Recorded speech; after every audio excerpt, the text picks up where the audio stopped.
안녕하세요.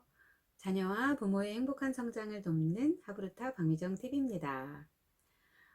오늘은 회복 탄력성과 관계된 이야기를 나눠보도록 하겠습니다. 먼저 저희 선우 얘기를 좀 해드리려고 하는데요. 저희 선우는 요리하는 걸 굉장히 좋아해요. 그래서 어릴 때부터도 기어 다닐 때, 그때 벌써 주방에 기어가서 싱크대를 열고 냄비를 다 꺼내고 가지고 놀고 뭐 두들기고 그랬는데, 사실 주방을 좋아하는 건 저희 선우뿐만은 아니고 모든 아이들이 다 좋아하긴 하죠. 그래서 저희도 주방이 또 위험한 곳이기도 해서 싱크대 문을 열지 못하도록 따로 잠금 장치를 이렇게 하고 이랬던 기억이 나는데요. 또 주방은 그만큼 아이들이 그 호기심을 가질 만한 도구들이 참 많은 곳이기도 한 것 같습니다. 그리고 저희 선우는 뭔가 요리하는 걸 계속 해보고 싶어 했는데, 사실 주방은 굉장히 위험한 것들도 많이 있잖아요. 가스레인지도 있고 또 뭐 칼도 있고 또 정말 위험한 것들이 너무 많다 보니까 아이들이 주방에서 좀 오래 왔다 갔다 하면 벌써 걱정하는 것이 또 우리 부모의 마음이기도 한데요. 또 그런 위험한 것들도 많지만 아이들이 뭐라도 하나 만들고 나면, 요리 뭐라도 하나 만들고 나면 주방에 난리가 나죠. 싱크대도 난리가 나고 주방 바닥에도 난리가 나고, 한 번은 어릴 때 저희 선우가 그 배추를 가지고 김치를 담가 보겠다고 했는데 소금에 배추를 절이는 거를 본 거죠. 외할머니 댁에서 이제 김장을 할 때 집에서 그걸 했는데, 그 이모들이 위에서 소금을 탁탁 뿌리는 거를 본 거였죠. 아마 그렇게 했나 봐요. 배추를 절였다고 하는데 주방이 전체가 그 소금이, 그 굵은 소금이 정말 난리가 났었거든요. 그런 경험들이 있다 보니까 아이들이 뭐 하나 하고 나면 치워야 될 게 너무 많은 거죠. 그래서 위험한 것도 있지만 나중에 그 뒷정리가 너무 귀찮아서, 저는 우리 선우가 요리하는 거를 좀 허락하지 않았던 것 같습니다. 그런데 제가 하브루타를 공부하면서, 이렇게 호기심을 갖는 것, 이런 것들을 좀 더 해줄 수 있는 기회를 줘야겠다 이런 생각을 하고 드디어 초등학교 3학년 때 요리를 하도록 허락을 해준 거죠. 그리고 나서 처음에 했던 요리가 바로 계란 후라이였어요. 지금도 생각이 나는데, 계란 후라이를 하다가 기름이 우선 이렇게 손등에 튄 거예요. 그런데 그런 경험이 없다 보니까, 우선 뜨겁다 보니까 얘를 이제 딱 튀니까 이렇게 쓱 닦은 거죠, 기름을. 그랬는데 이 뜨거운 화기가 그대로 남아 있다 보니까 그 물집이 잡히고 부풀고, 그리고 또 그 물집이 터진 거예요.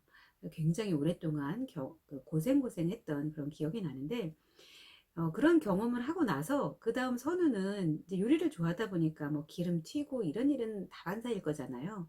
그때마다 기름이 튀면 찬물을 탁 틀고 가서 이렇게 화기를 샥 빼고, 또 얼음을 냉장고에서 꺼내 가지고 이렇게, 차갑게 해서 뜨거운 기운을 없애고, 이런 것들을 스스로 체득을 하더라는 거죠. 그래서 그때 제가 이거 어떻게 알았어? 라고 물어봤더니 인터넷에서 찾아봐서 알았다고 이렇게 얘기를 했었던 기억이 나는데요. 그래서 이런 것을 사실은, 야, 그렇게 하면 기름 튀어서 너 손 다치고 위험해, 이렇게 이야기하는 것보다, 그리고 기름이 튀면 그렇게 해서 찬물에 이렇게 해야지 라고 나무라기보다는, 이럴 때 어떻게 하면 좋을까 하면서 같이 인터넷을 찾아볼 수도 있고, 또 아이가 스스로, 이럴 때는 문제를 어떻게 해결하면 좋을지 그런 기회를 주는 게 굉장히 중요하겠구나 이런 생각을 했던 그런 계기가 되기도 했었는데요. 그런데 유대인들은 아이들이 유치원에 들어갈 무렵이 되면 공구를 선물을 해준다고 합니다. 네, 이런 공구를 어린 아이들에게 사주는 것에 대해서 부모님들은 굉장히 이해가 안 가시죠. 아니, 왜 그 위험한 걸 왜 어린애들에게? 왜? 이렇게 반문을 하실 텐데요. 그런데 그 우리 두뇌는 본능적으로 위험한 물건을 다루게 되면 다치지 않기 위해서 노력을 한다는 겁니다. 머리를 쓴다는 거죠. 그리고 그 과정에서 문제 해결력이, 커진다는 겁니다. 그런 것들 때문에 유대인들은 그렇게 어린 나이에 유치원 때가 되면 공구를 선물을 해준다고 하고요. 그리고 살짝 다치는 경험들은 사실은 회복 탄력성을 기르는데 어쩌면 더 도움을 줄 수도 있다고 합니다. 우리 아이들이 어릴 때 밖에서 막 뛰어놀다가 넘어져서 다치게 되면 보통 어떻게 하시나요? 막 달려가 가지고 어떻게 해요? 우리 아이가 막 우니까 이 땅바닥이 얘가 우리 아프게 했어? 뗐지 뗐지 막 하고 이렇게 하시잖아요. 그죠? 그래서 아이를 위로해 주기 위해서 그렇게 하시는데, 이제 그런 것보다는 아이가 넘어졌을 때 바로 달려가서 그렇게 하기보다는, 남 탓을 하는 것을 알려주기보다는 그냥 스스로 일어날 수 있는 좀 시간을 살짝 주는 게 굉장히 중요하다고 합니다. 그리고 일어날 시간을 주고, 혹시 무릎이 까지거나 해서 다칠 수 있잖아요. 그렇게 되더라도 네가 다쳐서 많이 아프겠지, 많이 아플 거야, 그리고 엄마도 너무 속상해, 이런 메시지를 주고, 그렇지만 우리는 살아있는 생명체이기 때문에 언젠가는 낫게 되어 있어, 이런 메시지를 주는 것이 굉장히 중요하다고 합니다. 그리고 약을 바르고 뭐 밴드도 붙이고 그렇게 될 텐데, 사실 그 나아가는 과정에서 그런 상처를 다시 보면서 거봐, 이만큼 나았잖아, 엄마가 나을 거라고 했잖아, 우리는 살아있는 생명체이기 때문에 언젠간 낫게 되어 있어, 이런 메시지를 계속해서 주는 거죠. 그러면 아이는 정말 엄마 말대로 이렇게 상처가 정말 아팠는데 점점 낫고 있네, 이걸 인식하게 되는 거고, 그리고 다 나았을 때 거봐, 엄마가 말했잖아, 우리는 언젠가는 이렇게 다 낫게 되어 있어, 이런 메시지를 강하게 주는 겁니다. 그러면 이런 것들이 결국은 이렇게 쌓이고 쌓이면서 회복 탄력성이 큰 아이로 성장하는데 큰 도움을 준다는 거죠. 그래서 그런 작은 실패를 했을 때도 아이들이 괜찮아, 지금은 내가 실패했지만 다음번엔 잘할 수 있어, 이런 도전 정신과 회복 탄력성이 생기는 거고, 그리고 우리 아이들이 성인으로 자라게 되면 정말 또 큰 그런 또 문제들에 맞닥뜨릴 수 있잖아요. 그럴 때에도 그래, 나는 지금은 힘들지만 이건 언젠간 지나갈 거야, 그래서 나는 언젠가는 이걸 겪어낼 수 있어, 이런 것들이 이제 생긴다는 거죠. 그래서 그렇게 아이들이 다치는 경험, 이런 것들도 사실은 우리 아이들의 그 회복 탄력성을 기르는데 어쩌면 굉장히 중요한 요소가 될 수 있다는 겁니다. 예전에 기사에서 그런 걸 본 적이 있어요.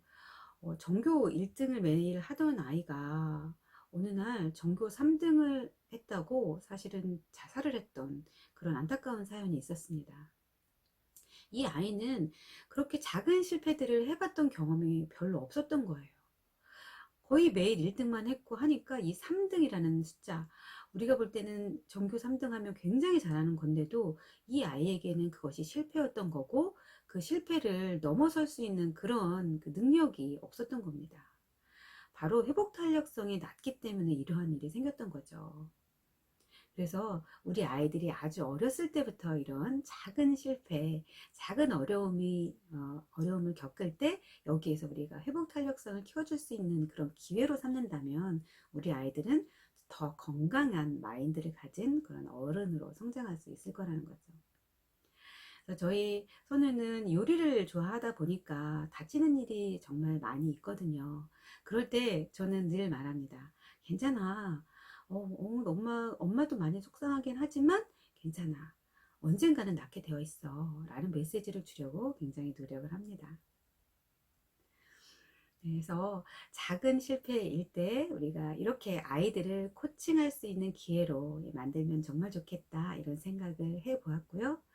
오늘은 회복 탄력성에 관한 이야기, 그리고 우리 아이들의 회복 탄력성을 어떻게 하면 좀 더 키울 수 있을지, 이런 것들을 이야기를 좀 해드렸습니다.